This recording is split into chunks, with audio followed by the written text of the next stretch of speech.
During the first 3 months of 2012, the NYPD continuously carried out more than 200,000 stop and frisks in the city streets. Stop and frisk is when a police officer randomly stops a person in the street and searches them. This occurs more than 1,000 times every day, which added on an 11% increase from last year. Out of those who were stopped, about 88% were innocent. Out of the 88%, 53% were black, 34% were Latino, and only 9% were white.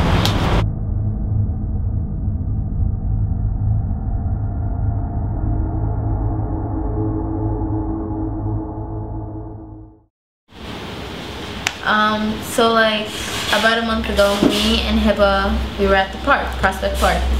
We were there earlier for a picnic, and yeah, so we're just talking to each other and whatnot, and then we see there's like two boys about a bench away, right? They're minding their own business, whatever. So then a cop car is coming and it passes by us, but then it stops like right in front of us, and one of the boys, he runs, okay? He just runs. So then the cops get pissed, like why they're running, and they get out. So me and Hiba just chill, like we're not doing anything wrong, but for some reason they come and they handcuff us and that one boy, and they throw us all to the floor. They didn't read us our rights or not anything, and we were like trying to like tell them like what the hell is this about, and they were just like, oh, shut the F up, if you effing talk, I'm gonna throw you in the effing swamp, because there was like water next to us. And then they start checking us for the weed. They kept telling us that we had weed on us and that they smell it even though we had nothing. Yeah, and they were being so disrespectful. Like they just grabbed our bags from the benches and then they just threw everything down on the floor to like check everything for ID. Yeah. So then they asked me for my ID and I was like, oh, it's in my purse. So then I go to the bench and my purse isn't there. So then I'm like, where the hell did my purse go? So then I told them, I think the guy who ran took my purse. So then after a while, like they had us there for like quite a while, almost an hour. After a while they realized there's no weed, we weren't smoking, we're literally just at the park. So then they just like kind of like, I mean, they cooled down, but they were still being jerks. So then I kept bothering them about my purse because I had a lot of money in it.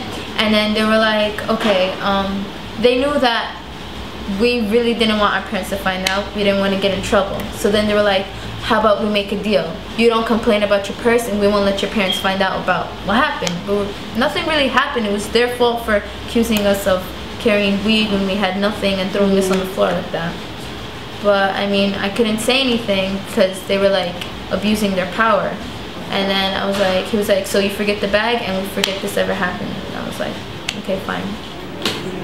Hi, how's it going? Can you please introduce yourself? My name is Relly Sosa from Sunset Park. I'm 18. How you doing here, Relly? So, have you ever had any experiences with police harassment? I witnessed an event with a friend when I was walking to the train station. There was a table of cops and they asked him to search. They asked to search his bag, but they didn't ask to look at mine. So, why do you think they search his and not yours? Can you please explain a little? He dresses very typical of urban youth with jeans, sneakers, t-shirt, and I don't think I look as much of a threat as he did. Okay. So how you feel about that? You think it's right for them to search him based on his appearance or how he looks and not you? No, and it was very uncomfortable because we were talking and our conversation was stopped so that he could be searched, and then we went on with our day. Okay. So thank you very much, Hero. Thanks for sharing.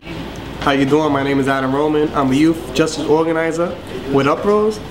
And on June 17, 2012, Uprose and a bunch of other organizations participated in a stop and frisk protest. It was a silent march from Central Park all the way to Mayor Bloomberg's house. And yeah, we were just, in unity, going against, the policy of stop and frisk. We think it's very ineffective, and it's just racial profiling. I respect cops and authority, but the fact that they're racial profiling based on your color, your religion, and how you dress, it's not right. So yeah, I think it's very ineffective, and I got stopped on the numerous occasions, and it's something that's. So I'm here to advise you on what to do if you're stopped by the police. First and foremost, remember to stay calm and in control of your words, body language, and emotions. Second off, keep your hands where the police can see them. That way they don't assume that anything's funny or slick is going down. Third off, don't run and don't touch any police officer. If you touch them, they'll see that as an aggressive behavior and they'll take immediate action and become really aggressive. Don't resist, even if you believe you're innocent. Resisting makes you seem guilty and as if you have something to hide. Don't make any statements regarding the incident. And pertaining to that last one, ask for a lawyer immediately after you're arrested. That way they can advise you on what to say and what not to say, whether you're guilty or innocent. If you have any questions, please visit our website at uprose.org.